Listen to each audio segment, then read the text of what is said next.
Hello student, एक बार फिर आप सबका अपने प्रिय चैनल मैथाइन सब में स्वागत है। आज हम वैदिक गणित की सहायता से किसी भी दी गई संख्या का घनफल अर्थात क्यूब ज्ञात करेंगे।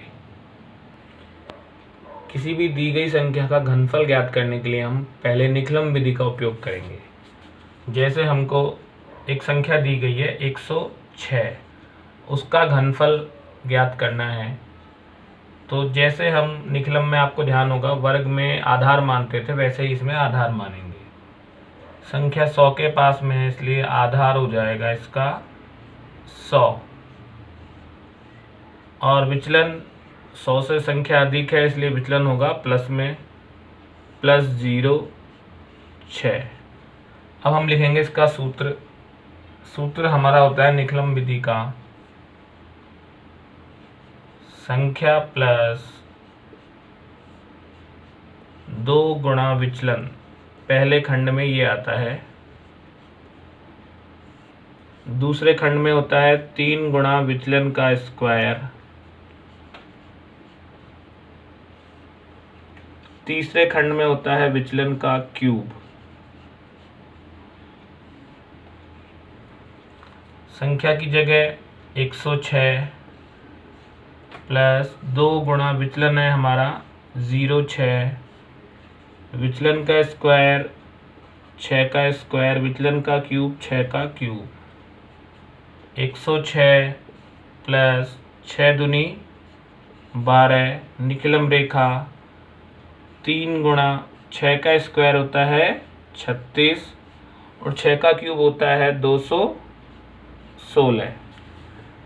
106 में 12 जोड़ेंगे तो 118, 36 दिया 108, 216। अब आपको यहाँ पर ध्यान है आधार में 2 शून्य हैं, तो इस अंतिम खंड के अलावा बाकी सब में हमारे पास केवल 2 अंक रहने चाहिए। जो भी तीसरा अंक होगा वो पहले वाले खंड में जुड़ जाएगा। जैसे यहाँ पर 2 है, इस 2 को जोड़ देंगे हम 108 में, यहाँ पे रह जाएगा केवल 16। 108 में 2 जोड़ा कितना हो गया 110। ऐसे ही अब यहाँ पर 110 है तो इसका 10 रहेगा यहीं पर, और जो तीसरा सैकड़े का अंक है 1, वो जुड़ जाएगा हमारा इस खंड में। 118 में जोड़ेंगे 1, तो 118 में 1 जोड़ेंगे कितना हो जाएगा 119। यहाँ पे 2 अंक रह गए 10, यहाँ पे 2 अंक रह गए 16।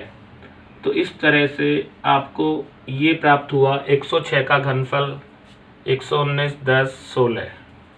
अगला हमारा उदाहरण है 1011 का घनफल अर्थात क्यूब। संख्या 1000 के पास में, इसलिए आधार 1000 होगा, और ये भी संख्या 1000 से 11 ज़्यादा है, तो विचलन हो जाएगा +0.11। सूत्र लिखेंगे। सूत्र में मान रखते समय बहुत ध्यान रखना है। संख्या है 1011 प्लस 2 गुणा विचलन, विचलन भी हमारा है 11, 3 गुणा विचलन का स्क्वायर मतलब 11 का स्क्वायर, और तीसरे खंड में आएगा विचलन का क्यूब मतलब 11 का क्यूब। 1011 प्लस 11 दूनी 22, 3 गुणा 11 का स्क्वायर 121, 11 का क्यूब होगा 1331। 1011 में 22 जोड़ेंगे तो कितना प्राप्त होगा 1033। 3 को गुणा करेंगे 121 से, 3 एकम 3, 3 दूनी 6, 3 एकम 3, 1331। ऐसे के ऐसे। अब नियम ध्यान रखना है कि अंतिम खंड के अलावा बाकी शेष खंडों में जितने शून्य आधार में है उतने ही अंक रहने चाहिए। 3 शून्य है, इसलिए यहाँ पर भी 3 अंक रहने चाहिए। तो जो ये 1 है इसको हमको जोड़ना पड़ेगा 363 में। 1033, 363 में 1 जोड़ा 364, और यहाँ पे रह जाएगा 331। अब शेष दोनों खंडों में 3 अंक रह गए, और यहाँ पर कितने भी अंक रह सकते हैं। निकलम रेखा को हटा देंगे, और हटाने के बाद जो भी हमें प्राप्त होगा वही हमारे 1011 का घनफल होगा। अगला जो हमारा उदाहरण है 396 का क्यूब अर्थात घनफल। तो आपको ध्यान है आधार तो हम मानेंगे 100, लेकिन ये संख्या 100 से बहुत ज़्यादा दूर है, इसलिए हमको इसमें मानना पड़ेगा उपाधार। उपाधार इसमें होगा 100 गुणा 4, क्योंकि ये संख्या 400 के पास में है, इसलिए हम उपाधार मानेंगे 100 गुणा 4। 100 गुणा 4 होता है 400, अर्थात उपाधार जो हो गया इसका 400, और आधार को जिससे गुणा किया वो कहलाता है उपाधार अंक। तो जो 4 है वो कहलाएगा उपाधार अंक, ये ध्यान रखना है। अब इस उपाधार को देखते हुए हम निकालेंगे इसका विचलन। विचलन हो जाएगा यहाँ पर उपाधार 400 है, 400 से कम है संख्या, इसलिए विचलन हो जाएगा -0.4। सूत्र में थोड़ा सा परिवर्तन है। पहले खंड में सबसे पहले आएगा उपाधार अंक का स्क्वायर, फिर ब्रैकेट में संख्या प्लस 2 गुणा विचलन,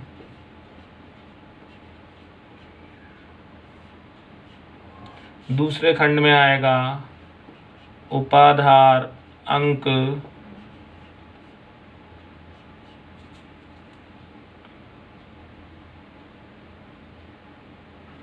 तीन गुणा विचलन का स्क्वायर, और अंत खंड में आएगा विचलन का क्यूब।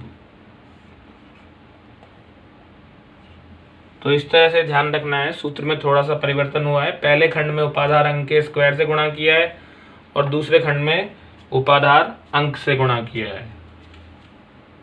मान रखते समय भी सावधान रखनी। उपाधार अंक है 4, अर्थात 4 का स्क्वायर गुणा संख्या है 396 प्लस 2 गुणा विचलन है माइनस में, ये भी चीज़ ध्यान रखनी है, माइनस का विचलन है अब की बार। फिर उपाधार अंक 4 गुणा 3 गुणा विचलन का स्क्वायर मतलब -4 का स्क्वायर, विचलन का क्यूब मतलब -4 की घात 3। 4 का स्क्वायर होगा 16 गुणा 396 प्लस 2 को गुणा करना है -4 से, प्लस माइनस का गुणा, -2 चौके 8, 4 तिया 12, -4 का स्क्वायर 16 और -4 का क्यूब होगा -64। क्योंकि किसी भी संख्या माइनस वाली संख्या का अगर अपन क्यूब करते हैं तो हमें माइनस में ही प्राप्त होता है। 16 गुणा 396 में से घटाएंगे 8 तो बचेगा 388। फिर निकलम रेखा 16 को गुणा करेंगे 12 से, 16 दूनी 32 की 2 हासिल लगी 3, 16 एकम 16 और 3 19 और माइनस का 64। तो इस सवाल में आपको ध्यान रखना है कि अगर हमको किसी खंड में माइनस वाली संख्या प्राप्त हो जाती है तो पहले उसको हमको प्लस में बदलना है। प्लस में बदलने के लिए हमको ध्यान रखना है अगर वो संख्या 100 से कम है तो हमको एक उधार लेना है उसके पास वाले खंड से। अगर संख्या 100 और 200 के बीच में है तो 2 उधार लेना है। अगर 200 और 300 के बीच में है तो 3 उधार लेना है। 300 और 400 के बीच में है तो 4 उधार लेना है। अभी ये संख्या 100 से कम है इसलिए हम पास वाले खंड से अर्थात 192 में से एक उधार लेंगे। तो 192 में से एक उधार लिया, यहाँ पे रह गया 191। जो भी उधार लिया है उसको छोटा सा लिखेंगे नीचे की तरफ और यहाँ -64।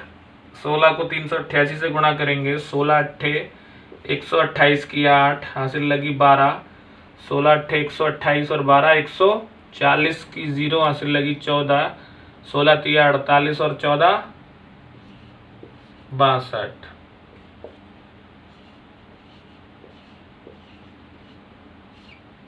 एक 191 ऐसे कैसे रहेगा? जो भी हमने उधार लिया था, यहाँ पर एक उधार लिया था उसको आधार से गुणा करेंगे, एक को 100 से गुणा करेंगे, प्राप्त होगा 100 - 64। 6208, 191, निकलम रेखा 100 में से 64 गए, प्राप्त होंगे 36। अब आधार हमारा 100 है इस सवाल में, तो यहाँ पर तो 2 अंक है लेकिन यहाँ पर 3 अंक है, तो जो इसका अंक होगा 1 वो हमको जोड़ना पड़ेगा इधर वाले खंड में। तो इस तरह से जब हम 6208 में 1 जोड़ेंगे तो प्राप्त होगा 6209। यहाँ पे 2 अंक रह गए, अब निकलम रेखा को हटा देंगे 91, यहाँ पर पहले से 2 अंक है, निकलम रेखा को हटा देंगे 36। तो इस तरह से ये उपाधार विधि द्वारा घनफल निकलम विधि से बहुत ध्यान से करना है, सूत्र का बहुत ध्यान रखना है और हल करना है। घनफल ज्ञात करने की वैदिक गणित में एक और विधि है आनुरूप्यण विधि। आनुरूप्यण विधि द्वारा घनफल ज्ञात करते समय हम 4 खंड बनाते हैं।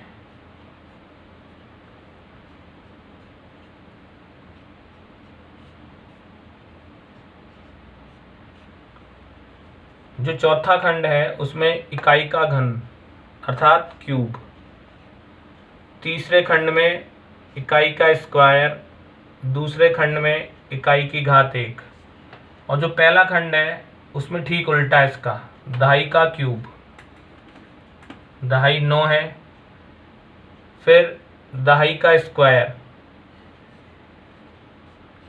फिर दहाई और लास्ट में है इकाई। तो बहुत ध्यान रखना है, जैसे इसको आप अगर इकाई मानेंगे 1 तो इकाई क्यूब, इकाई स्क्वायर और इकाई, इसको दहाई मानेंगे तो दहाई क्यूब, दहाई स्क्वायर और दहाई। अब इनको हल करना है। 9 का क्यूब 729, 9 का स्क्वायर 81, 81 को गुणा करेंगे 1 से, 81 ही प्राप्त होगा। 9 गुणा 1 का स्क्वायर 1, 9 को गुणा करेंगे 1 से, 9 ही प्राप्त होगा। 1 का क्यूब 1। अब यहाँ पर आपको इतना करने के बाद में जो मध्य वाले खंड है दूसरा और तीसरा, इनको दुगना करना है।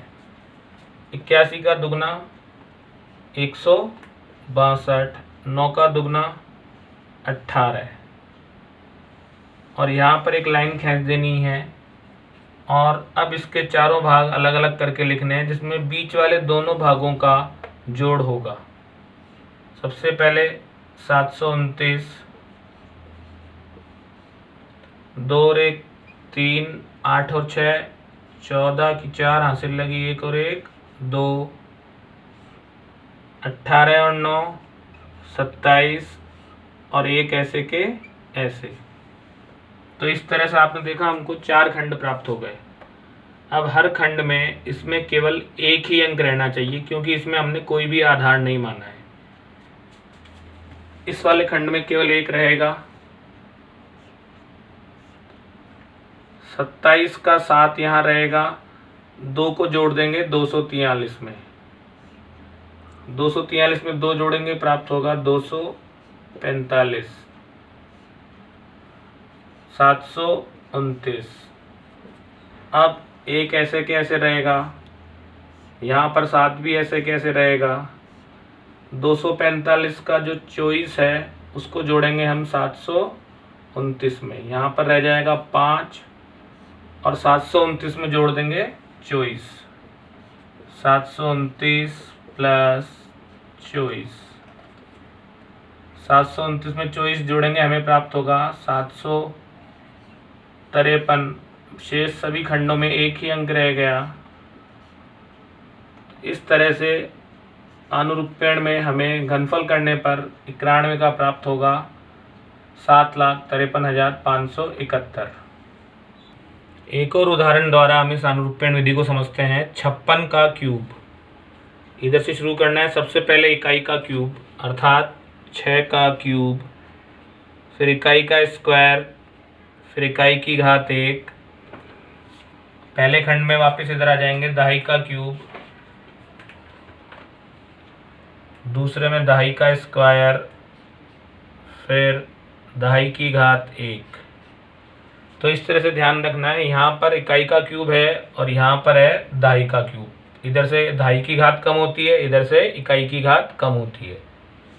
5 का क्यूब 125, 5 का स्क्वायर 25 गुणा 6, 5 गुणा 6 का स्क्वायर 36, 6 का क्यूब 216।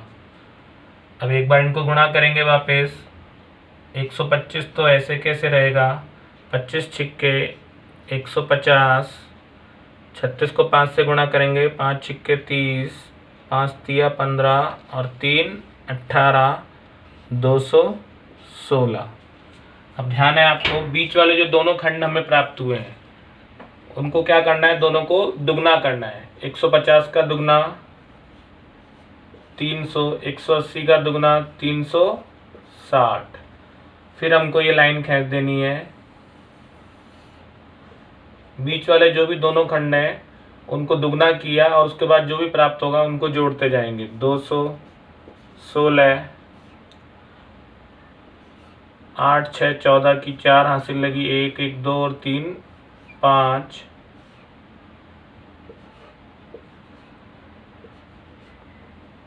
और 125 ऐसे के ऐसे। फिर हर खंड में हमको रखना है केवल एक ही अंक, तो जो 21 है वो जुड़ जाएगा 540 में। केवल यहाँ पे रह जाएगा 6। 540 में 21 जोड़ेंगे तो प्राप्त होगा 561। इधर रह जाएगा 450, इधर 125। अब 561 का जोड़ेंगे हम 56 450 में। इधर रह जाएगा केवल 6, इधर रह जाएगा 561 में से केवल 1। 56 जोड़ेंगे 450 में तो प्राप्त होगा हमें 506, और इधर रह जाएगा 125। अब इन दोनों खंडों में एक अंक रह गया, यहाँ पर भी 506 का 6 यहीं पे रहेगा और 50 को हम जोड़ देंगे 125 में। 125 में 50 जोड़ेंगे तो प्राप्त होगा 175। अंतिम खंड के अलावा शेष सब में जब एक एक अंक रह जाता है तो हम इस निकलम रेखा को या तिरछी रेखा को हटा देते हैं। 175 6 1 6। तो इस तरह से ये हमें प्राप्त हुआ 56 का क्यूब या घनफल। तो इस तरह से आज हमने आनुरूप्यण द्वारा और निकलम द्वारा घनफल विधि का अध्ययन किया। इन दोनों विधियों में जो भी हमने आज सवाल बताए उनको आप बहुत ध्यान से समझें, देखें और फिर ऐसे अनेक सवाल बना के आप उसका अभ्यास करें। आप जितना अभ्यास करेंगे उतना ही आपको इन सवालों को हल करने में समय कम लगेगा। हमारे इस चैनल को आप लाइक करें, शेयर करें, सब्सक्राइब करें, जिससे कि ज़्यादा से ज़्यादा विद्यार्थियों तक ये पहुंच सके। धन्यवाद।